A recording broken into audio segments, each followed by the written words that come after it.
Hey guys, so this is going to be your video lesson on typography. We're going to talk about different typefaces, fonts, and so on. So when we look at typography, what that is really kind of applies to all the type on a page. So many publications will contain a large amount of text to deliver a message. It's important to understand some basic guidelines so that everything does look visually appealing. Typography refers to the style and arrangement or appearance of text. So typefaces, fonts, and font families. A typeface is the basic design of a character, so one specific letter or symbol. That's the typeface. Each typeface has a design for each letter of the alphabet, numbers, punctuation symbols, and may contain other symbols. So below you have the example of Arial and all of the different ones. So there's also a link right here that you can follow to go look at many different examples. Typeface categories. So typefaces can be divided into four main categories. We have serif, sans serif, script, and decorative. So serif typefaces have attributes or strokes at the tops or the tips of the letters called serifs. So examples would be this Bodini. You can see right here. Click and hold, you can tell. Okay, on the B, you see these little serifs that come off. On the D, on the top, on the N, the I. So pretty much there's the little line.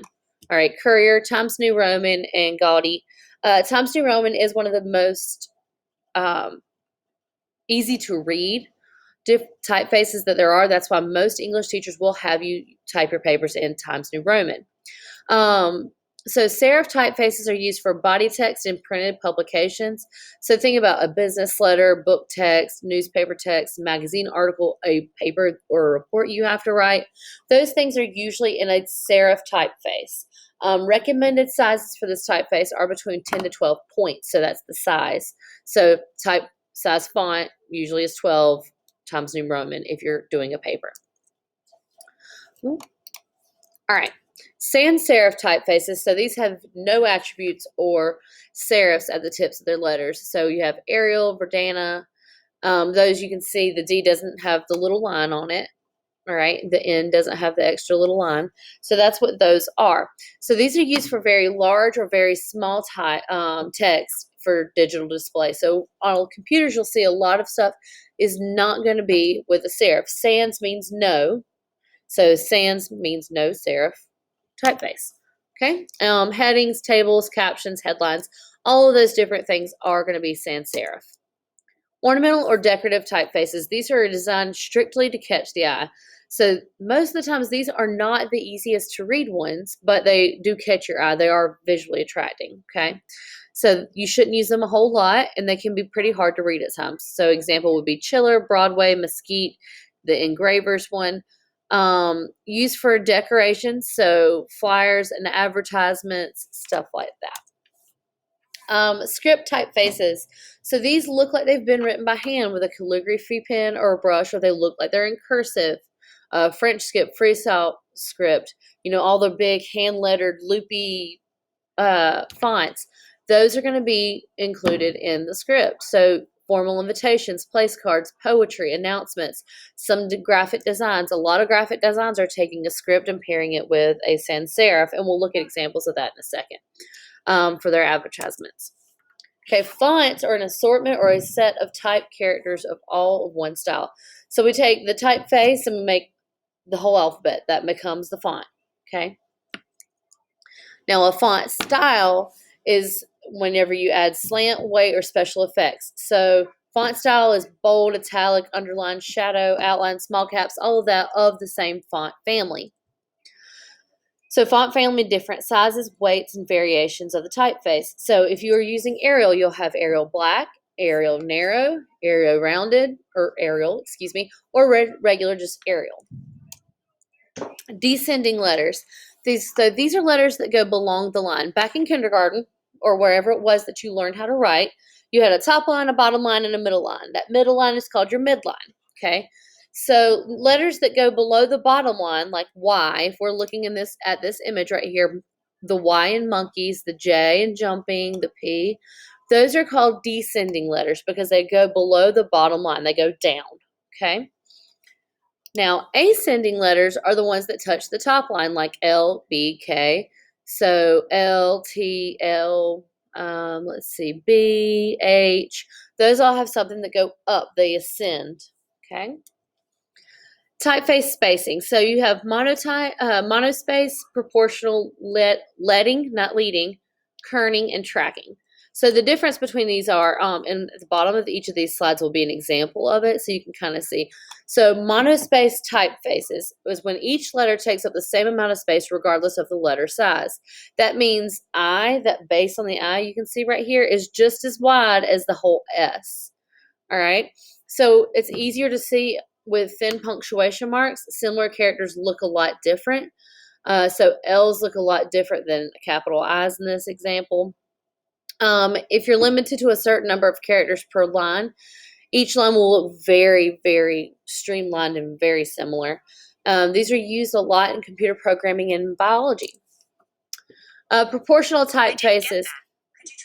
Siri's trying to join us.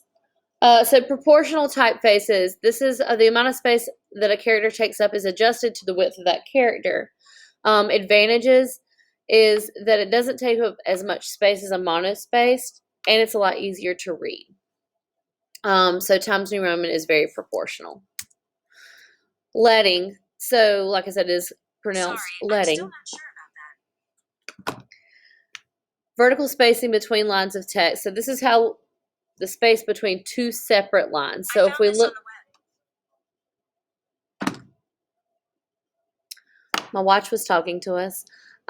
In software programs, this line referred to as line spacing, leading. When we deal with it, you will see it called leading. If you're in Microsoft Word, it will be line spacing. Leading continued. So there's no space. If there's no space between lines of text, the letters would touch the lines above, and it would be extremely difficult to read. So sometimes to increase or decrease, just kind of makes it look a little bit better, maybe to make a block of text fit in a space that is larger or smaller than the text block. Kerning, so this is the horizontal spacing between pairs of letters. So the space between the two T's and the word letters. Used to add or subtract space between pairs of letters to create a more visually and appealing or readable text. So book before kerning, like this. This is after kerning. Okay, so book after kerning. Let's put him right there. It's supposed to be like that. Excuse me. But you see, this can also kind of be used just to demonstrate. You know, that's a little bit easier to look at than maybe, or more entertaining to look at. That is all janky. Anyway, so that's book. Just move that over there. All right, tracking. So presentation is a little wonky, guys. I do apologize. All right, so horizontal spacing between all of the characters in a large block of text. So makes a block of text seem more open and more dense. And so here's tight tracking right here, and this is really tight tracking, normal, loose, very loose. So you can kind of see what that does for it. So it's not just pairs of letters, it's multiple. All right, and then it does make a block of text more open and airy or more dense, depending on how your tracking is set. It is used to expand or contract a block of text for the purpose of lining two columns. So that was a very quick overview into typography. I am going to show you a website that I like to use a lot. Later on in the school year, we will be designing a lot of things, and defont.com has a lot of really cool different options. On this main page, you'll see that it's just recently added fonts.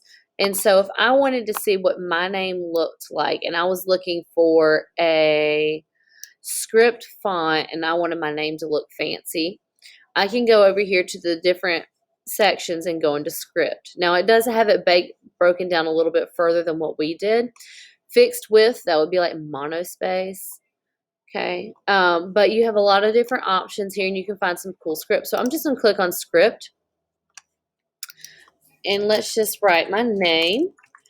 And what we can do is I want to show it's going to be sorted by popularity. So which ones are the most popular, most clicked on. So you see Bertha Melanie. Okay, so that script is the most popular. And you can see the different ways that the typeface was created to create a different visual experience, all right? So the shoreline script right here is in script, all right? It's handwritten, it's in cursive, but it's all lowercase. That means when they created this font, they didn't give you an uppercase option, all right? This hug me tight right here. This one is all the same height. The E is as big as my capital H, even though it's not capitalized. That's how they chose to do this font. So different fonts are differently. Now, not all script fonts are going to be cursive. Some of them are just going to look handwritten. All right. So that's those. If you wanted to look at some sans serif fonts, all right, so these do not have the serifs on them, as you can tell, and they're all different weights. Let's look at serifed ones in case we want to see some with serifs. And there you go. A lot of the times you can also search like a theme, like if I want a Harry Potter, let's say I'm making a Harry Potter something, and I wanted to find a Harry Potter themed one. I can look right here, and I found like Harry P by Phoenix Fonts. Okay, so, and this one also is just different letters or different characters. So those different things right there can apply.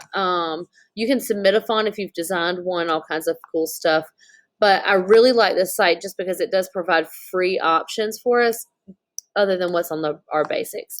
And then if you're ever looking to see what combinations of font look good together, a quick way to do that would be just to Google font combinations generator. You can go there. I think that allows you to choose best font things, or you can just go what fonts look good together. So font combinations. I'm going to Google that and go to images. And there's a lot of these images. You can do this on Pinterest as well, where it has ones that are paired together that look good. And so that's the name of them. Some of these will be DaFont and some of them won't. So DaFont, I like to add that to it. So if I find some I like, that I can also download from DaFont, that's great. So maybe we want to do farm fresh egg signs sold by the gallon, or dozen, not the gallon. All right, so those are different things, and maybe I can find this font on DaFont.com and download it for free. Or I could say, what was one of those scripts that was very popular? So themes.